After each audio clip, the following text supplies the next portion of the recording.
Dr. Garrison, may I have a question that I would like you to speak more to that about. And I think you just tied it together nicely before I could ask my question, but I do think I would love to hear you build upon this.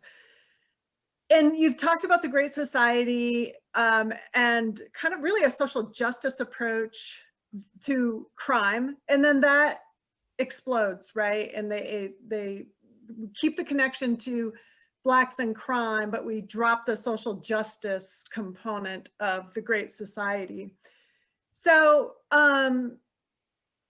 contemporarily, the Black Lives Matter movement and the defund the police movements are pressuring a shift to invest in social services, mental health, and public health initiatives.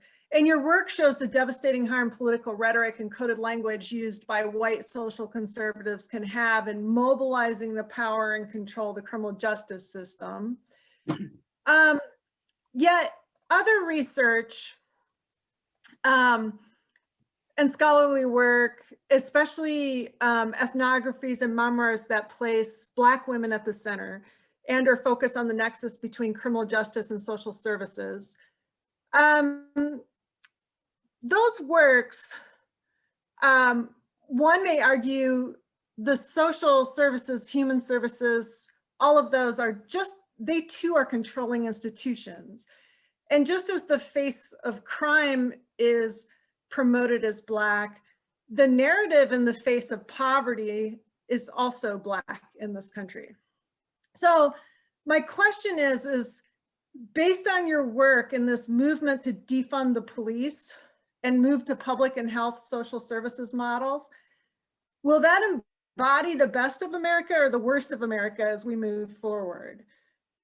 Because I guess one of the criticisms or critiques I have of your work, and I know you're focused on the history and the use of the criminal justice system, but the history of human services is also brutal in terms that I would argue the criminal justice system was used to control Black men, and social services and health and welfare systems were used to control Black women and children.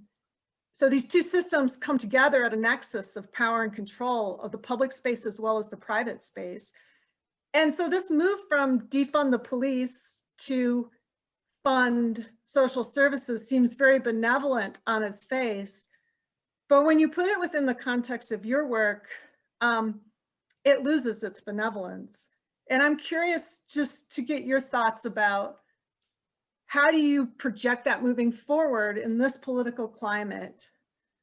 And what will be the results of that? I think, you raise a very interesting point. So I'm going to try and answer it, but I'm going to give that some more thought. Part of what you said about the criminal justice system was more about controlling Black men, and then the social service welfare system was about Black women, right? Moynihan would probably agree with you, right? In his famous Moynihan report, right? Here's the thing with defund the police on one level. First, it's not a term of art, right? It doesn't mean the same thing to everybody, right? So that's the first problem, right? It's not like concepts like mens rea. That's intent, period. I don't care where you come from, what your views are, how you view right and wrong. Mens rea is intent, period. That's what it is. All right. Defund the police is not that. It is a complete political concept. And so it means different things to whoever is using it as they're talking about it. So the first problem is that we're not even agreeing on what it means and then discuss whether we should or shouldn't, right? I look at the defund the police as saying, look, well, no, let me back up. Let me say it this way. As I understand what's being argued, right, with defund the police, is that the police need to be withdrawn from poor Black communities. And one of the problems is that we don't talk about how police treat poor whites in urban and rural areas because the cameras aren't there, right? Nobody wants to talk about that because whites are getting abused and shot by police too, right? Poor whites, remember, poor whites are about half an inch above Blacks as far as this ideology and history is concerned. So, if research done they account for a little less than half of all police killings, but nobody wants to talk about them, right? Because the narrative doesn't suit either side of the debate, right? Right? Black people don't want to talk about whites getting shot by police because they want it to sound like that police only shoot blacks, right? And then whites don't want to talk about whites getting shot because they don't want to admit that whites are getting shot by police. And why aren't you talking about them, right? So, and that's a whole other narrative problem that King was trying to get to, right, in the Selma speech. Okay. I think that defund the police was the idea is, look, we need to keep police with their warrior model from coming into Black neighborhoods and dealing with Blacks who are having a really bad mental day. Because, and we'll just stay with the narrative of Blacks because that's the context. Blacks having a real bad mental day are by definition not compliant. Okay. Now, warrior model policing is built on the premise that the reason crime exists is because people are not compliant with the law in them. Their job is to make people compliant. That attitude leads to people getting shot who are having a really bad day. Now, in defense of police are not trained how to deal with somebody who's having a real bad mental health day. They're not trained for that, right? And any self-respecting chief will tell you his people don't want to go. But the problem is that there's nobody else to call. So that's what that defund the police is. We need to fund people who we can call, right? Who know how to deal with somebody who's having a real bad mental health day. Okay. In theory, I'm good. I'm not sure if that would work in practice. I'm not sure. I'm not saying it can't, I'm just not sure, right? But in theory, that's what defund the police is about. Now, the problem is that some of the people who say defund the police are the ones who have staked their narrative on that the police are irretrievably racist. The problem is that if you say the police are irretrievably racist, you can't get into the subtlety about that the police just can't go to these calls with the warrior model. And you can't get into the subtlety that police should be using the guardian model, not the warrior model. See, those are kind of more subtle conversations. But if you've staked your reputation that policing from start to bottom, beginning to end, is racist and there's no fixing it, you can't get into subtleties. And then people who are against you say that's what Black Lives Matter. That's what Black Lives Matter means. That's what defund the police meaning. Getting rid of the police altogether and let the murderers, rapists, and thieves run wild. Now, when white social conservatives see that running wild, they don't think of Blacks running wild in their community. They're worried about Blacks running wild in theirs because you can cross the street. So they think they are in danger if crime is not kept in place here in the city, right? Okay, so when I'm talking about defund the police, conceptually I'm with you. We would have to talk mechanically about how you would do that. Do you send police officers with trained mental health social workers and let them lead in the interaction, and the police are there in case somebody has to be kept on the ground? If that's what you're talking about, we can talk about that because that's tactical and maybe we can make that work. But you are correct in your general thing that decide that welfare was more attached to Black females and females generally than Black males. And as Moynihan said, and on this part of his report he was correct, is that it began to break up the Black family even more than it was broken up. Now, the problem is that was also true in white families, but nobody wants to talk about that. People want the face of poverty and the face of crime to be Black because that works on other political narratives. If we talked about these programs destroyed all families and stop talking about Black families, and then so we need to change policies, we might get somewhere. But the problem is everybody that when conservatives want to reform the system, you know that they're saying that these programs are about poor blacks, and that's why we need to get rid of them and make people go to work. We don't talk about them as far as what they do to the family as a whole, because there may be something we could talk about there, right? We may be able to find common ground. The underlying issue that America has is that too many of our policies are race coded, and we don't want to deal with it. And we don't want to deal with it. And that is, I think, what we have to deal with first, because I think most of the country taking the two poles out, most of the country I still think could work with fixing problems if we took race coding out of it after admitting 1619 to today, which is the other part of the story. Nobody wants to admit 1619 to today means something today, and that's systemic racism. Social conservatives are done with racism in 68. They think racism ended in 68. So now this is about laziness and people who are deviant. And until we get everybody to admit, okay, systemic racism exists from 1619 forward, and what 1619 forward means, okay, but we've solved systematic racism in 68. Okay, what do those two facts mean, and how can we move forward?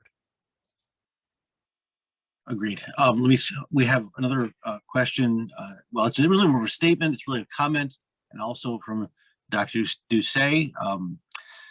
She writes, social services, back to Dr. Lutz's point, social services controlling Black women, in my view, depends on who is controlling and running and funding the social services.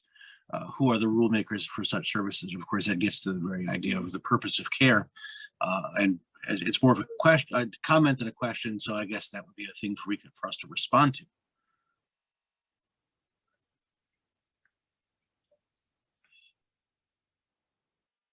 Any responses to that? I'm sorry. No, I would agree. On one level,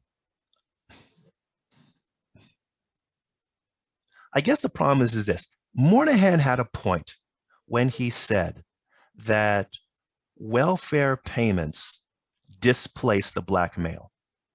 Okay, Moynihan by 68 was saying that by 68, 72, that the use of welfare had a detrimental impact. I'm not so sure he's wrong. And by the time Clinton shows up, Clinton is the one that drives into the ground, changing welfare as we know it and work to welfare and that whole thing that he did, right? Now, I'm not saying he did that out of great nobility. I think he did that because he was trying to change the Democratic Party and the narrative of the Democratic Party. But okay, well, we can get into that story if we get into time. I think here's the thing. Outside of people who have other issues, people who are on welfare want off. The problem is they need a job that pays enough where getting off makes some sense, right? And that is the dynamic. Now, that is where the progressive orthodoxy that shows up with Johnson, I would agree with. Look, if we didn't farm out middle-class jobs that didn't require anything more than a high school education, because that's what we did, right? We got rid of those jobs, and all the people who didn't have college degrees and couldn't run, right, lost their jobs, because those jobs would allow somebody who was not well educated to get paid enough to own a house where they send their child to go to college and their grandchild is walking around Congress somewhere, right? Because that's true in the American development, right? One generation isn't going very far, but they have enough so their children go to college. Their grandchildren are in Congress and in the presidency somewhere. That's where the American story of each generation doing better than the one before it comes from. Because at one time that was really true. Okay. All right. If we had programs in the city in which if you walked out of high school, you didn't want to do college, whatever else, you walked into this job and that job would take care of you for 40 years, 40, 50 years, would pay you enough where you could get married and your wife stay home. Okay, just that. And then leave people alone. Welfare would disappear. Whether or not America wants to have a debate that can make that true is a whole other conversation. But people are not on welfare because they want to live free. I mean, you have the one or two floating around somewhere, so I'm not talking about them. I'm talking about the general population, most human beings, right? They want to work, earn a family, right? Men left to their own devices want to do the guy thing and bring home the proverbial bacon and support their wives and have their children look at them and think that their father's the greatest thing that's ever walked on the face of the earth. That doesn't change black, white, whatever. That's true. Okay. But the problem is we've wiped out jobs that allow people who are not college bound or who do not have the ability to figure out how to write code or something, right, for somewhere to go. And that includes blacks and whites, because if you're in rural areas, the problem is the same. If you go to rural areas, the problems are the same as in urban areas. The reason that we're so familiar with urban areas is because the news could drive down to an urban area in 25 minutes, film the story, and go back home. Nobody's going to jump on a plane and go 40 miles, go 4 hours out into some rural area, with dust and a couple of trees and everything else, and go and talk to people in trailer parks and get the story and find out exact same story as what you have in urban areas. In rural areas, they have drug problems equal to urban areas, and we're talking, right, in both the 80s, 90s, and today. Same. But we don't see them, so we don't see them. We see blacks, and so we think there is crime and there's poverty. It's got a black face. And it suits certain political narratives that we don't see white crime and white poverty, and we only see black crime and black poverty. It suits certain narratives, and that's where we are. And I think part of it is that we need to stop trying to manipulate, trying to only see the narrative as black and see the narrative as a problem, and then telling poor whites, the reason that you are where you are is because these politicians and Democrats are robbing you blind, giving your money to corporations and urban blacks, and that's why you need to vote for us. And that has been floating around since slavery, Civil War, to today, where it explains the Southern strategy and that history with Nixon and with Goldwater and with Strom Thurmond and George Wallace. And that's a whole other story, which I also touch on and explain in the book.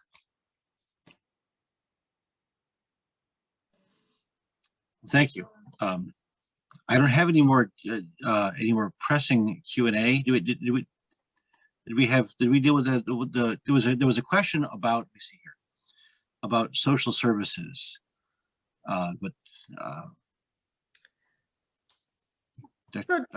Related to that, I know we're out of time. Dr. Garrison, I wanted to just speak to this issue of social services, and I guess and what my intent was through that, raising that issue was, I don't know whether social services under the Moynihan plan broke Black families. I believe that it stressed them and it created a context that made it economically difficult for Black families to move out of poverty and into work and those types of things. I think it was very complicated, and I can't address it here. But one thing that I guess my point was is that social welfare and human services too is a large institution, and that many speak of it in terms of an institution of control. And many of the rules that govern it are about compliance and conditions, as well as surveillance. And if you're not in compliance, then the threat of the state removing that support and all of the chaos in one's life that creates. So that was my point, is that the criminal justice system is controlling, just as you've eloquently shown historically. I believe institutions of social welfare are just as controlling, especially when it comes to Black families and Black women and their children. And that this shift from policing to social services is honorable, and I would love to see that shift, but I do believe we're shifting from one institution of control to another. And if we don't recognize it in the context that you're speaking, it will fail.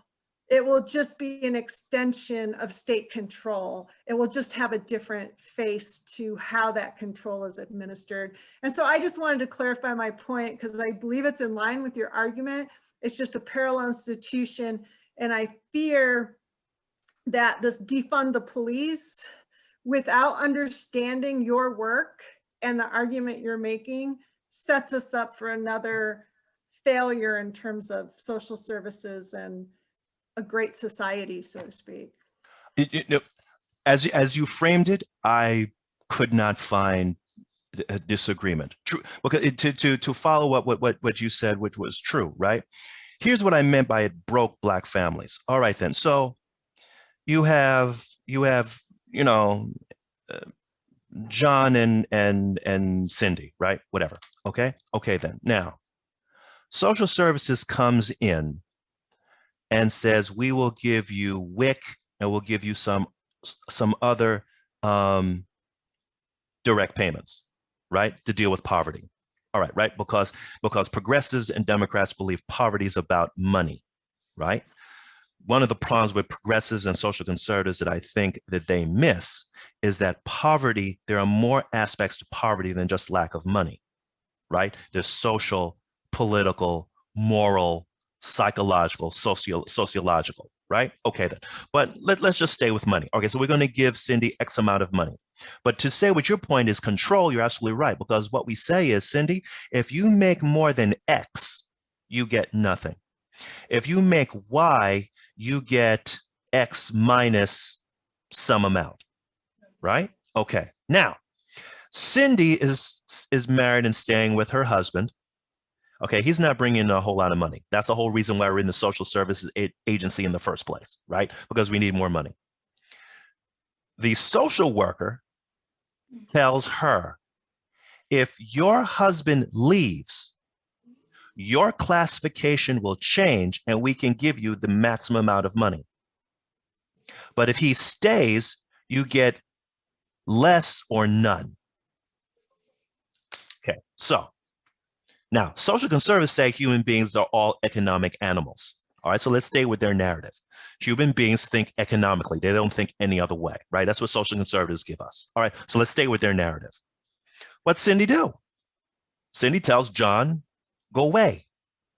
Because once he leaves, she gets X amount of money, which is enough to take care of her and the baby. Because if he stays, she won't have enough for her and the baby, right? Social conservatives say that all human beings are economical. Right? So she gets rid of John and Black families get broken. And what you're saying is absolutely true. The amount of rules that are attached to seeking aid and keeping it is a whole thing by itself, right? People get master's degrees in figuring out how to make all those rules work. Okay, then. So now what happens is intergenerationally, people begin to learn how those rules work. And that's where Reagan's story of the welfare queen comes from, right? Which was totally untrue, but leaving that aside. The narrative is that 2 generations in, Cindy's grandchild knows how to work that system. And she's figured out how 2 kids are worth more than 1. So she goes and gets herself pregnant and has 2 kids instead of 1. Because economically, if you can make double the amount with 2 kids, as opposed to 1 kid, right? You have 2. All right, then. So the Now, we all know that it's nowhere near that simple, but getting to what you are saying is that the system is designed, is now a machine, right? What Moynihan was talking about and what Johnson was trying to create is a whole other thing than what exists now. Now you got a whole gigantic machine with pages and pages and pages of regulations to get aid. And if you get something slightly off, that can change your accounts. And you're right, now it's controlling. And now once you get the federal funds, some social worker who doesn't live in your community, some social worker who is in the suburbs somewhere comes into your neighborhood, which she doesn't understand, comes into your house, which she doesn't understand, and tells you how to live. Right now, that and so that breeds other kind of narratives and other kind of stories. Like, for instance, the woman who lied about her address so her daughter could go to a better school, and when the school found out, they sent a warrant for the mother. Really? She's trying to get a better education for her child, and you're talking about warrants because it was fraud. So, Doctor, you're absolutely right that the system, the social services system that we created, is a whole other system that controls and puts its hands on people's lives, just like the criminal justice system does. So it's true. If we simply swap out the one criminal justice machine for the one social service machine, you're right. We may not get where we want to go. And, in a couple of years from now, we're having another conversation on how the social services machine has got all sorts of issues dating back to the 1960s, and we're still in the same place that we are. So I would agree with you on that point as well.